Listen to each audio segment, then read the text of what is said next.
हर हर महादेव। स्वागत है आपका हमारे चैनल पर। हम यहाँ लेके आते हैं आपके लिए ऐसी कहानी और कथाएं जो आपके मन को शांति दे, आत्मा को सुकून दे। हम आरंभ कर रहे हैं श्री महापुराण के श्री रुद्र संहिता के तृतीय खंड का 14वां अध्याय, बजरंग का जन्म एवं पुत्र प्राप्ति का वर मांगना।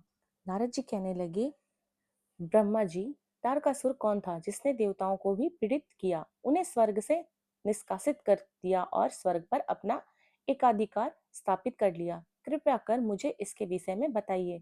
ब्रह्मा जी बोले, हे मुनि नारद, मारीच के पुत्र कश्यप मुनि थे। उन्हें 13 स्त्रियां थी, जिसमें सबसे बड़ी दीति थी।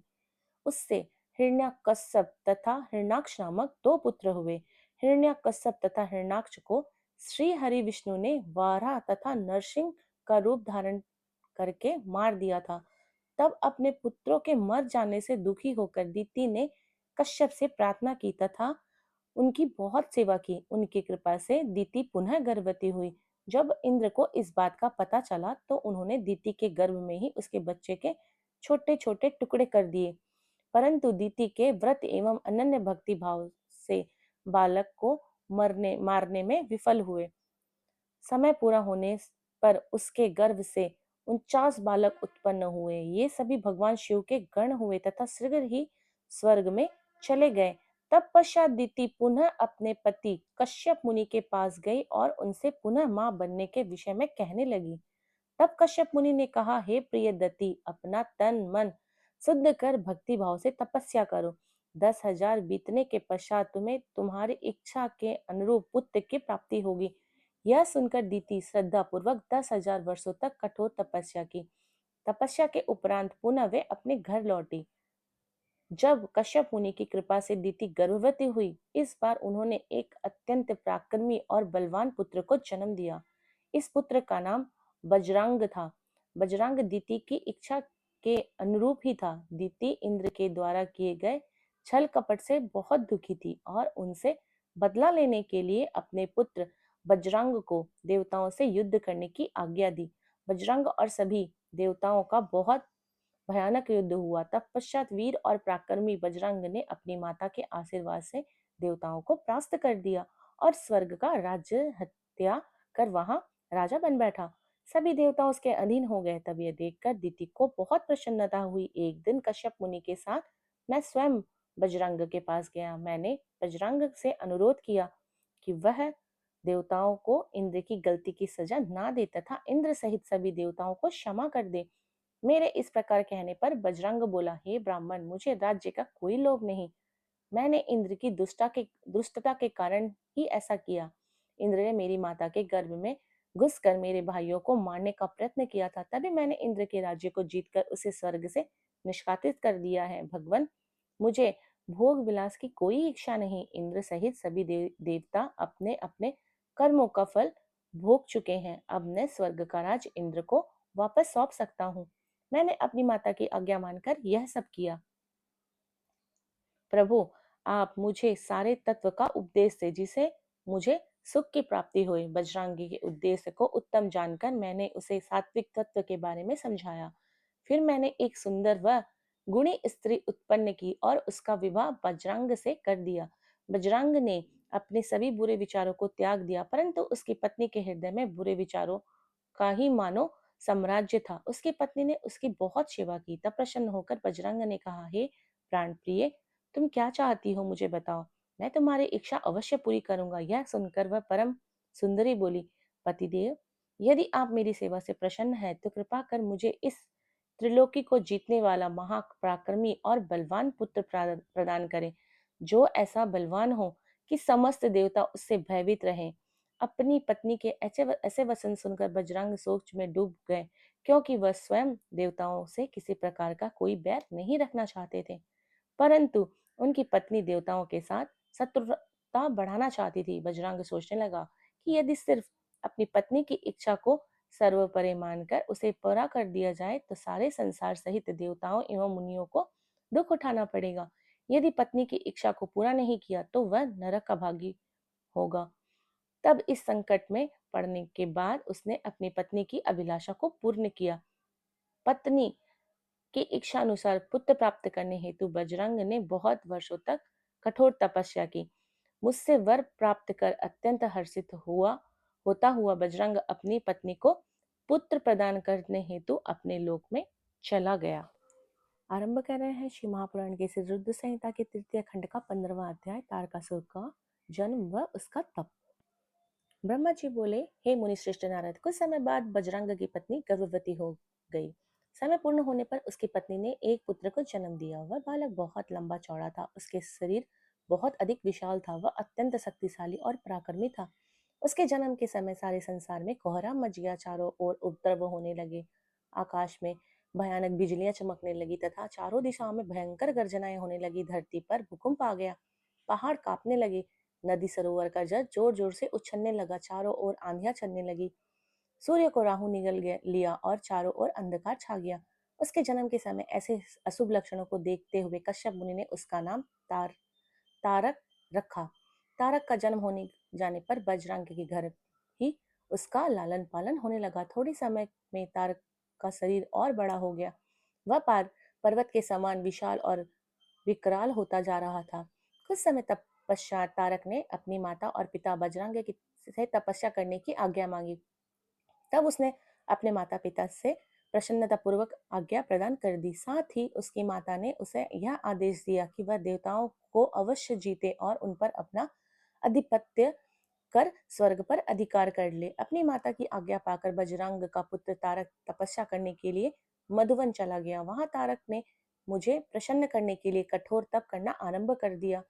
उसने अपने दोनों हाथ को सिर के ऊपर ऊंचा कर लिया और ऊपर की ओर देखने लगा तथा एक पैर पर खड़े होकर एकाग्र मन से 100 वर्षों तक तपस्या करता रहा।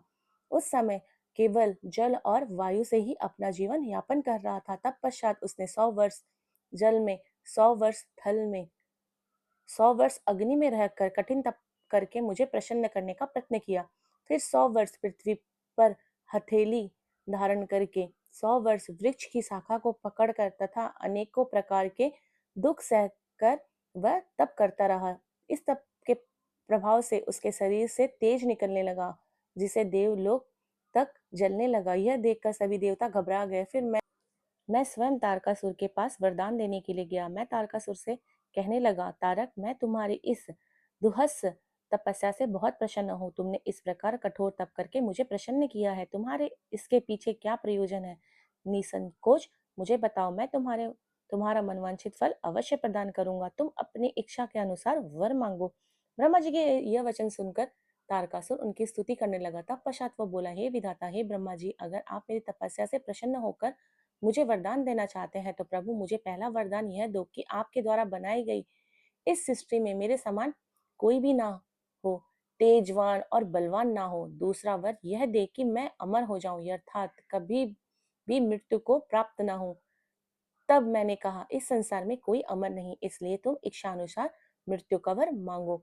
तारक ने अहंकार भरी विनम्रता से निवेदन किया, भगवान, मेरी मृत्यु भगवान शंकर के वीर्य से उत्पन्न बालक के चलाए हुए शस्त्र से हो और कोई मेरा वध ना कर पाए। मैंने तारक को उसके मांगे हुए वरदान प्राप्त कर दिए और लोक में लौट आया। वर पाकर तारक बहुत खुश था। वह भी वर की प्राप्ति का समाचार देने के लिए अपने घर की ओर चल दिया। दैत्यों के गुरु शुक्राचार्य ने तारक को असुरों का राजा बना दिया। अब तारकासुर नामक से प्रसिद्ध हो गया। वह तीनों लोगों को अपना अधिकार स्थापित करना चाहता था, इसलिए सबको पीड़ित कर उसने युद्ध कर उन्हें हरा कर सबके राज्यों पर अपना अधिकार करता जा रहा था। स्वर्ग के इंद्र ने भी डरकर अपना वाहन ऐरावत हाथी, अपना खजाना और सफेद रंग के घोड़े उसे दे दिए। ऋषियों ने डर के मारे कामधेनु गाय तारकासुर को दे दी। इसी प्रकार अन्य देवताओं ने भी अपनी अपनी प्रिय वस्तु तारकासुर को अर्पित कर दी। अन्य लोगों के पास जो जो उत्तम उत्तम वस्तुएं थी उन्हें दैत्यराज तारक ने अपने अधिकार में कर लिया। इतना ही नहीं, समुद्र ने भी भयभीत होकर अपने अंदर छिपे सभी मूल्य रत्न निकालकर तारकासुर को सौंप दिए। तारकासुर के भय से पूरा जगत कांपने लगा। उसका आतंक दिनों दिन बढ़ता जा रहा था। पृथ्वी, सूर्य, चंद्रमा, वायु, अग्नि सभी तारकासुर के डर के कारण अपने सभी कार्य सुचारू रूप से कर रहे थे। दैत्यराज तारकासुर ने देवताओं और पितरों के भागों पर भी अपना अधिकार जमा लिया था। उसने इंद्र को युद्ध में हराकर स्वर्ग का सिंहासन भी हासिल कर लिया था। उसने स्वर्ग के सभी देवताओं को वहां से निष्कासित कर दिया, जो अपनी प्राण की रक्षा के लिए इधर उधर भटक रहे थे।